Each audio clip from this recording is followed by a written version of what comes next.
नमस्कार. मालिकेच्या आजच्या भागामध्ये आपल्याला पाहायला मिळणार आहे की अद्वैत कशा पद्धतीने कलाला सोडवलं जातं. का सायली, त्याचबरोबर तेजस, अर्जुन, अद्वैत हे सगळेजण मिळून कलाची कशी सुखरूप सुटका करत आहेत आणि त्यानंतर अद्वैतला कलावरील प्रेमाची जाणीव झालेली आहे. अद्वैत कासावीस झालेला आहे आणि त्याही पेक्षा सरोज सुद्धा तेवढीच कासावीस झालेली आहे. तिला सुद्धा काळजी वाटत आहे की कला अजून कशी सापडलेली नाही. या गोष्टीसाठी सरोजला सुद्धा वाईट वाटत आहे. हे सगळं जे काही घडत आहे ते मात्र थोडंसं वेगळ्या पद्धतीनं घडत आहे आणि खूप छान असा आजचा हा एपिसोड आहे. तो शेवटपर्यंत पहा. त्याचबरोबर चॅनलवरती नवीन असाल तर चॅनलला सबस्क्राईब करा. त्याचबरोबर व्हिडिओला लाईक करा, कारण आजचा हा जो महा एपिसोड जे आहेत, महासंगम जो सुरू झालेला आहे तो मालिकांचा खूप सुंदर असा आहे. आता यामध्ये आपल्याला कला आणि अद्वैत या दोघांनी जो डान्स केलेला आहे तो पाहायला मिळणार आहे. कारण सुभेदारांच्या घरी हा जन्माष्टमीचा जो सोहळा आहे तो खूप मोठ्या प्रमाणात साजरा केला जात आहे. खूप छान पद्धतीने तो केला जात आहे आणि त्यासोबतच सुभेदारांच्या घरी हा आनंदाचा हा उत्सव आहे. आणि त्यासोबतच इकडे पाहायला मिळतं ते म्हणजे की सुभेदारांच्या घरी सगळेजण खुश आहेत आणि त्यामुळेच हा जो सोहळा आहे तो खूप शानदार असा आहे. कारण अन्नपूर्णा ट्रस्टला 50 वर्ष पूर्ण झालेली आहेत. तर हे सगळं कशा पद्धतीनं होणार आहे ते आपल्याला पाहायला मिळणार आहे. त्यासाठी हा व्हिडिओ शेवटपर्यंत पहा. त्याचबरोबर चॅनलवरती नवीन असाल तर चॅनलला सबस्क्राईब करा, व्हिडिओला लाईक करा. तर इकडे सायली जी आहे ती विचार करत असते. अर्जुन सायलीला म्हणत असतो की तेजस, आम्हाला काय वाटतं माहितीये का, आम्ही पुढे जाऊन येतो, आपण जाऊन येऊया, नंतर बघूया बाकीच्या गोष्टी. कारण कुमुद मावशी कुठं आहे त्याचा शोध घेणंही तेवढंच गरजेचं आहे. तर आम्ही सगळेजण कुमुद मावशीकडे जाऊन येतो, असं बोलणं चाललेलं असतं.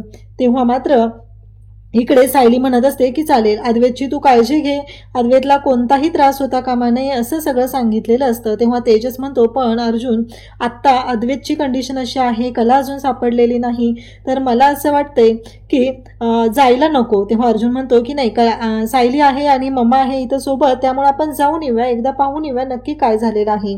असं म्हणत आता ते सगळेजणच जायला निघालेले असतात.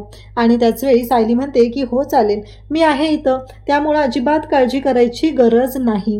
अशा पद्धतीने छान असं बोलणं सुरू झालेलं असतं.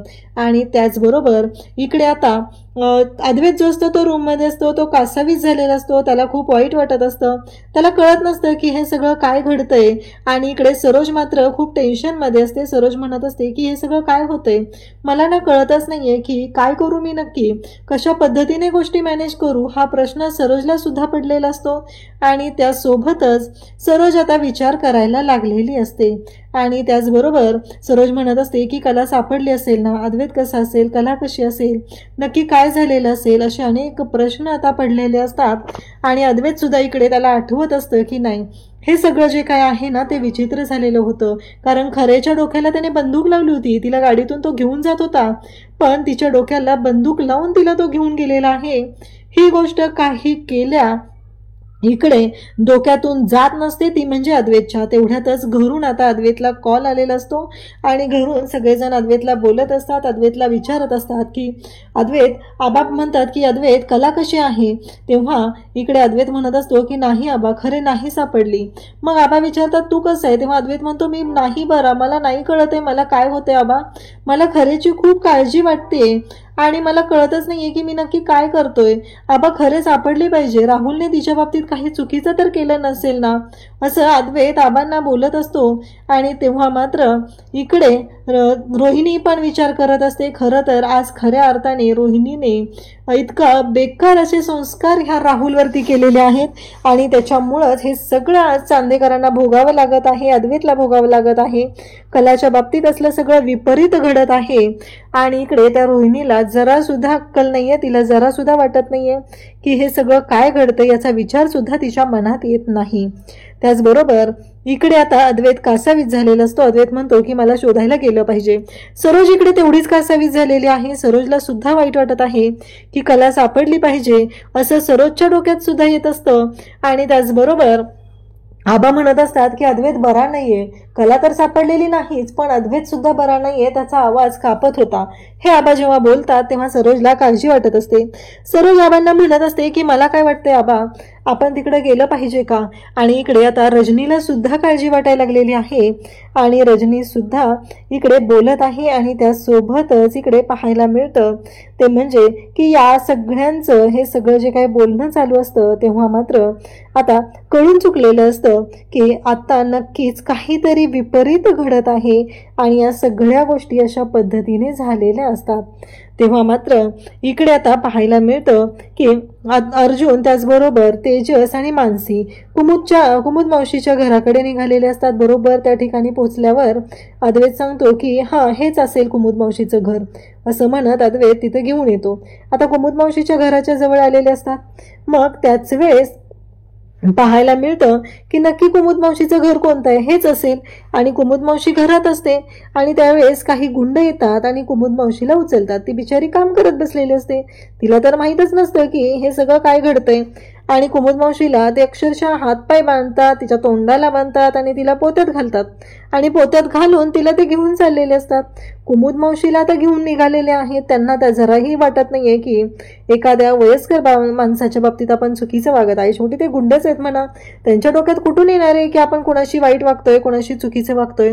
अर्जुन म्हणतो की हेच ते घर असणार आहे, आपण जाऊया, या घराच्या दिशेने जाऊया, असं म्हणत तेजस आणि मानसीला घेऊन जातात. हे बाहेरून दरवाजा वाजवत आहेत, आतमध्ये ते गुंड आहेत आणि त्यांचं काम सुरू झालेलं आहे. तेजस आतून बाहेरून दरवाजा वाजवतो. इकडे मानसी म्हणत असते की कुमुद मावशी असं मानसी सुद्धा बोलत असते, परंतु आतून काहीच रिस्पॉन्स भेटत नसतो. तेव्हा मात्र यांना आता काळजी वाटायला लागलेली असते की नक्की काय झालेलं असेल, कुमुद मावशी ठीक तर असेल ना, हा प्रश्न पडलेला असतो आणि हे सगळेजण आता काळजी करत असतात. तेव्हा मात्र अर्जुन म्हणतो की मला काय वाटतंय माहितीये का, आणि त्याच वेळेस पाठीमागून काही गुंड काही साहित्य घेऊन चाललेले असतात आणि ते अर्जुनला धडकतात. म्हणजे साहित्य म्हणजे काय असतं तर त्या पोत्यामध्ये त्यांनी कुमुद मावशीला टाकलेलं असतं आणि त्या पोत्यामध्ये टाकून ते पोतं घेऊन चाललेले असतात. तेव्हा तेजस त्याचबरोबर हेच बोलत असतात की आपण ना मागच्या बाजूने जरा जाऊन बघून येऊया का, म्हणजे मागच्या बाजूने जर आपण गेलो तर लक्षात येईल ना मागे दरवाजा आहे का, कारण ही माणसं तर मागच्या साईडला आलेली आहेत. हे लक्षात आल्यावर तेजस आणि अर्जुन म्हणतात की चालेल. आता मग तेजस आणि अर्जुन मागच्या बाजूने रूमच्या जातात. रूमच्या मागच्या बाजूने जाऊन ते पाहणार असतात. तोपर्यंत हे गुंड पळालेले असतात. यांनी तर कुमुद मावशीला पोत्यात घातलेलं असतं आणि घेऊनही गेलेले असतात. तेव्हा मात्र अर्जुन तेजस पाठीमागच्या साईडला येतात आणि म्हणतात की मागचा दरवाजा उघडा आहे आणि पुढच्या दरवाजाला कडी आहे आणि आतमध्ये कुणीच नाहीये. याचा अर्थ काय आहे, या सगळ्याचा अर्थ काय येतो, हा प्रश्न आता त्यांना पडलेला असतो आणि ते मात्र इकडे विचार करू लागतात. तेव्हा अर्जुन म्हणतो अरे आत्ता लक्षात आलं, ती माणसं गेली ते म्हणजे त्यांनी उचललेलं आहे कुमुद मावशीला, कळलं का, तुमच्या लक्षात आलं का दोघांच्या नक्की काय झालेलं आहे, असं अर्जुन बोलू लागतो. म्हणजेच कुमुद मावशीला किडनॅप केलेलं आहे ही गोष्ट बरोबर अर्जुनच्या लक्षात येते आणि अर्जुन मात्र बोलू लागतो. तेव्हा अर्जुन म्हणत असतो की नाही, आता मला कळलेलं आहे की नक्की काय झालेलं होतं आणि गोष्टी कशा पद्धतीने झालेल्या होत्या, असं अर्जुन बोलत असतो. तेव्हा मात्र सगळेजण असतात आणि सगळेजण आता काळजी करू लागलेले असतात. इकडे राहुल मात्र वारंवार एकच गोष्ट बोलत असतो. राहुल म्हणत असतो ते म्हणजेच की मला एक कळत नाहीये की आत्ताच्या आत्ता तू पूजाला फोन करायचा आहे आणि पूजाला इकडे बोलावून घ्यायचं आहे. म्हणजे हा राहुलच्या डोक्यात काय आहे की एकदा का पूजाला दम दिला किंवा तिला मारून टाकलं की झालं, आपण आपल्यावर कोणी कंप्लेंट करणार नाहीये किंवा आपल्यावर कोणी केस करणार नाही, हा राहुलचा प्लॅन आहे. पण तो प्लॅन मात्र नक्की त्याचा फ्लॉप होणार असतो. इकडे कला म्हणत असते की नाही, मी काही फोन वगैरे करणार नाही, असं कलाने स्पष्टपणे सांगितलेलं असतं आणि तेव्हा मात्र इकडे कला त्या पद्धतीने बोलत असते. त्याचवेळी कुमुद मावशीला आणून तिथे ठेवलेलं असतं. छाया छाया छाया छाया असं कुमुद मावशीचं चाललेलं असतं. तेव्हा मात्र आता कला म्हणते की नाही, मी इथं कला आहे, माझं नाव छाया नाही आहे. तेव्हा ती म्हणत असते की गायत्री गायत्री आणि मग मात्र कलाच्या लक्षात येतं की जेव्हा कला गाडीतून उतरून पळून जायचा प्रयत्न करत होती तेव्हा त्या माणसाकडून कलाला एक नाव कानावर पडलेलं होतं आणि ते म्हणजेच गायत्री. कलाला ते आठवू लागतं. कला म्हणते की म्हणजेच हीच ती कुमुद मावशी आहे, तेजस आणि मानसी यांच्याकडे जाणार होते असं काहीतरी कानावर पडलेलं होतं. ह्या कुमुद मावशीला आता त्यांनी किडनॅप केलेलं आहे हे लक्षात येतं. तेव्हा मात्र तो गुंड येतो, तो राहुलला तिथे विचारतो. राहुल त्याला विचारतो की ही कोण आहे. तेव्हा तो सांगतो की कुमुद नाव आहे. तेव्हा मात्र राहुल ठणकावून सांगतो, ए कुमुद गप्प बस, आती बोलू नकोस. इकडे सायली चहा घेऊन आता अद्वैतच्या रूमकडे आलेली असते आणि अद्वैतला आवाज देऊ लागते, परंतु अद्वैत मात्र तिला दिसत नाही. आणि मग सायली म्हणू लागते, अद्वैत भाऊजी, अद्वैत भाऊजी असं करून आवाज देत असते. अद्वैत काही तिला दिसत नाही. मग ती बाहेर येते आणि त्यासोबतच तिथे कल्पना असते. आणि कल्पना जेव्हा तिथे सायलीला म्हणते काय झालं, तेव्हा सायली म्हणते अद्वैत भाऊजी नाही आहेत, मला वाटतंय की ते कलाला शोधायला बाहेर पडलेले आहेत, तर मला वाटतंय की मी बाहेर पडते आणि यांना कॉल करते. मग सायलीने आता अर्जुनला कॉल केलेला असतो आणि अर्जुनला सांगते की अद्वैत भाऊजी घरात नाही आहेत, बहुतेक ते निघून गेलेले आहेत कलाला शोधायला. मला असं वाटतंय ते मंदिराच्या दिशेने गेलेले आहेत, मीही त्यांना शोधायला बाहेर पडते, तुम्हीही तिकडेच या, असं सायलीने आता निरोप दिलेला असतो.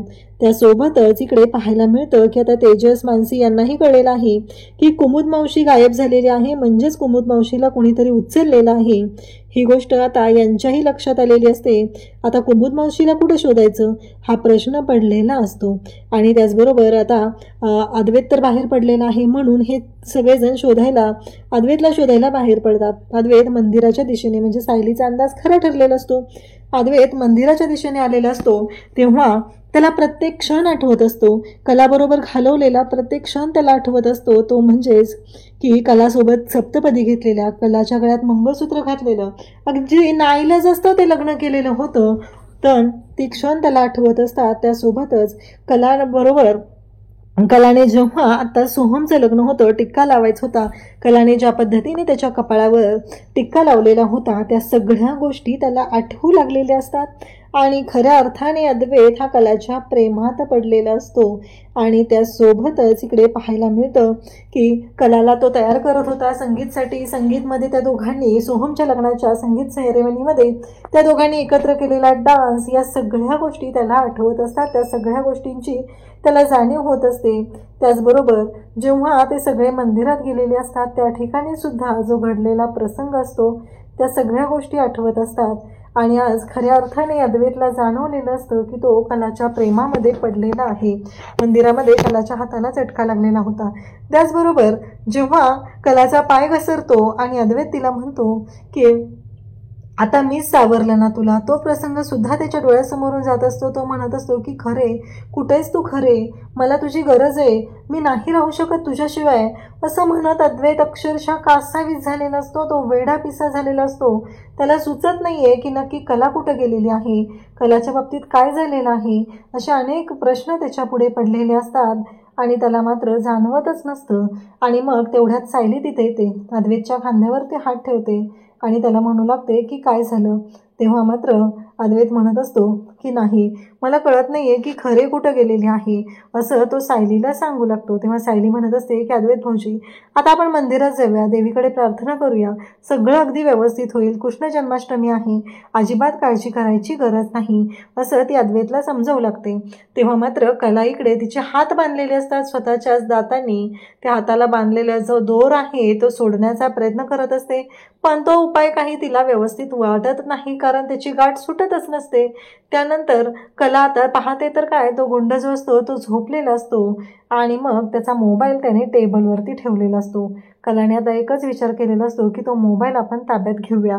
आणि इकडे कला अद्वैतला घेऊन सायली मंदिरात आलेली असते आणि त्याच वेळी सायली म्हणत असते की आपण देवाकडे साकडं घालूया, देवाला प्रार्थना करूया. आणि कृष्ण जन्माष्टमीचा सोहळा असतो, बरीच माणसं मंदिरात जमलेली असतात. आणि इकडे कला मात्र विचार करत असते की आता काय करू, तो मोबाईल कसा घेऊ, पण तो झोपलेला तर आहे का मी पूर्ण अडकली जाईल. मग तेवढ्यात कुमुद मावशी ओरडायला लागते, ए काय काय काय असं तिचं बोलणं चालू असतं. म्हणजे कुमुद मावशी तिच्या डोक्यावर परिणाम झालेला आहे असं आपल्या लक्षात येतं. आणि त्याचवेळी तेजस, मानसी, अर्जुन ते सुद्धा मंदिरात आलेले असतात आणि सायली खूप सुंदर आवाजात श्रीकृष्णाचं भजन गात असते. सगळेजण तिथं अगदी मंत्रमुग्ध झालेले असतात, तल्लीन झालेले असतात. सायलीच्या त्या आवाजाने सगळेजण तिथे तल्लीन झालेले असतात.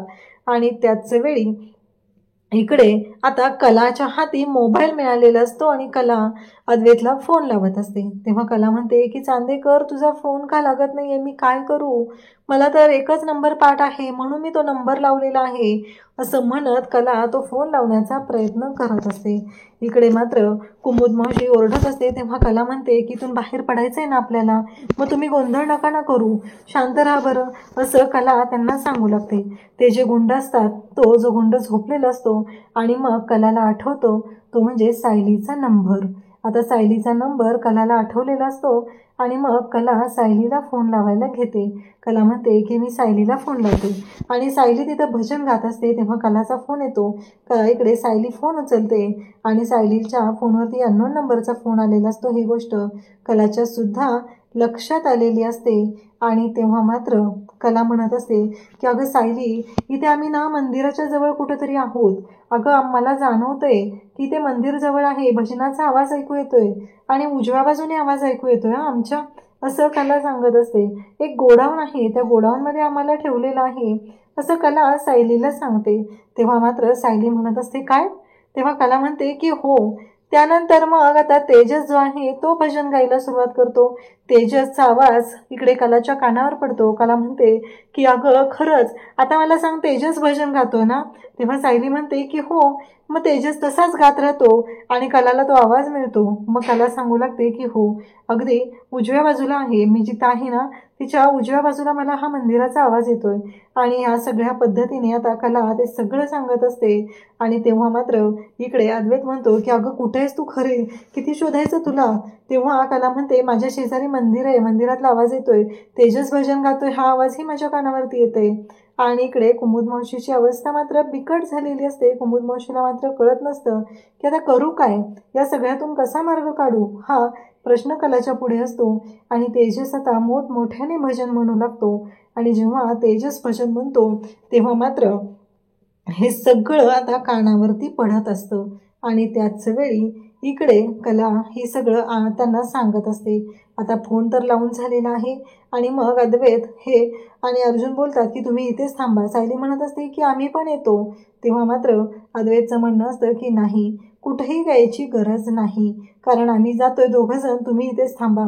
आणि मग अर्जुन आणि त्याचबरोबर अद्वैत दोघंही कलाला शोधण्यासाठी बाहेर पडतात. आणि जेव्हा ते कलाला शोधण्यासाठी बाहेर पडतात, बरोबर त्या दिशेने जातात, गोडाऊनमध्ये तो गुंड असतो, तो उठलेला असतो. आणि मग मात्र अर्जुन आणि त्याचबरोबर अद्वैतनं त्या गुंडांची धुलाई करायला सुरुवात केलेली असते. आणि त्याचबरोबर इकडे अद्वैत येतो आणि कलाचे हात सोडतो. ते गुंड असतात ते कलाला ज्या पद्धतीने मारहाण करत असतात ते मात्र अद्वैतच्या लक्षात आलेलं असतं. त्यासोबतच इकडे पाहायला मिळतं ते म्हणजे अर्जुन आणि त्या गुंडांची धुलाई करत असतो. त्यातला एक गुंड जो आहे तो अद्वैत आणि कलावर यांच्यावर हल्ला करण्यासाठी तिथे जवळ पोहोचलेला असतो. आणि तेव्हा मात्र इकडे अद्वैतने तिला सोडवलेलं असतं आणि तिच्याकडे तो एकटक पाहत असतो. आणि तो गुंड येऊन पाठीमागून मारणार आहे ही गोष्ट जेव्हा लक्षात येते तेव्हा मात्र अद्वैत त्या क्षणी उलटी कानाखाली अशी जोरात लगावतो त्या गुंडाच्या की त्या गुंडाला कळायचं बंद झालेलं असतं. अद्वैतनं खरंच जबरदस्त अशी फायटिंग केलेली असते आणि खऱ्या अर्थाने अद्वैतने आज दाखवून दिलेलं असतं. त्याचबरोबर इकडे कला मात्र कुमुद मावशीचे बांधलेले हात आहेत ते हात सोडवत असते आणि कला म्हणत असते की खरंच आज चांदेकरमुळं मी जिवंत आहे, ही गोष्ट कलाच्या लक्षात आलेली असते. त्यानंतर आपल्याला पुढील भागांमध्ये पाहायला मिळणार आहे की अद्वैत कला हे आता पोचलेले आहेत ते म्हणजेच अर्जुनच्या घरी. तिथं कृष्ण जन्माष्टमीचा सोहळा आहे, त्याचबरोबर डान्स समारंभ होत आहे. तर हे सगळं जे काय आहे ते आपल्याला पाहायला मिळणार आहे. त्यासोबतच आणखी काही खुलासे होणार आहेत. त्यासाठी हा व्हिडिओ शेवटपर्यंत पाहिला त्यासाठी धन्यवाद. त्याचबरोबर चॅनलवरती नवीन असाल तर चॅनलला सबस्क्राईब करा, व्हिडिओला लाईक करा. थँक्यू.